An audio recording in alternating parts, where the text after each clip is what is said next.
কোনোবা ডিসি অফিসত সেক্ৰেটাৰিয়েটত গলে ভাল ভাল অবসৰপ্ৰাপ্ত মানুহক আমি লগ পাওঁ খুৰা কিয় কাৰ্যালয়ত আহিছিলে বলে মই এখন কাগজ বিচাৰি আহিছিলো হোৱা নাই কাৰণে বাৰে বাৰে আহি থাকিবলগীয়া হৈছে ডিসিজন ভিতৰত আছে ৰুমত বহি তেওঁ হল ৰাইজৰ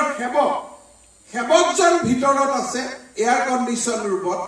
আৰু যাৰ কৰ কাটালেৰে আমি দৰমহা লৈ আছো তেওঁ বাৰান্দাত ঘূৰি আছে ডাইলেমা অফ পাব্লিক সাৰ্ভিস যে যাৰ টকা পইচা দি মই দৰমহা লৈ আছো মোৰ পৰিয়াল চলাই আছো মই ৰুমৰ ভিতৰত বহি আছো আৰু মোক যোনে দৰমহা দিছে তেওঁ বাহিৰত থিয় হৈ আছে আৰু কিয় থিয় হৈ আছে বোলে মোৰ ল'ৰাটোক চাকৰি এটা দিব লাগে তেওঁ থিয় হৈ থাকিব মোৰ ল'ৰাটোক ট্ৰান্সফাৰ কৰি দিব লাগে তেওঁ থিয় হৈ থাকিব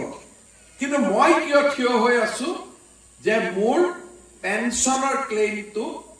আজি এমাহ ধৰি হোৱা নাই ছমাহ ধৰি হোৱা নাই যেটো মোৰ প্ৰাপ্য মই যদি চাকৰি কৰিছিলো চৰকাৰে মোক পেনশন দিয়াটো মোৰ অধিকাৰ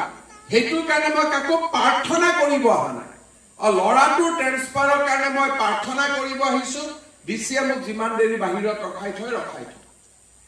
মোৰ ল'ৰাটোক চাকৰি দিব লাগে মই প্ৰাৰ্থনা কৰিব আহিছো মোক যিমান দিন ৰখাই থৈ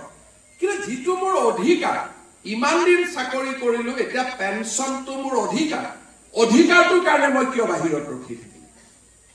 এই কথাবোৰ সমাধান কৰাৰ কাৰণে লোকসেৱা আইন অধিকাৰ আইন আমাৰ ভাৰতবৰ্ষৰ 34খন ৰাজ্যত বলবৎ কৰা হৈছে কিন্তু বলবৎ কৰা হলেও মানুহে ক'ত যাব নাজানাৰ কাৰণে এই আইনখন এখন কাগজৰ বাঘত পৰিণত হৈছিল আৰু আইনখনৰ বিষয়ে মানুহে জনা নাছিল বা আইনখনৰ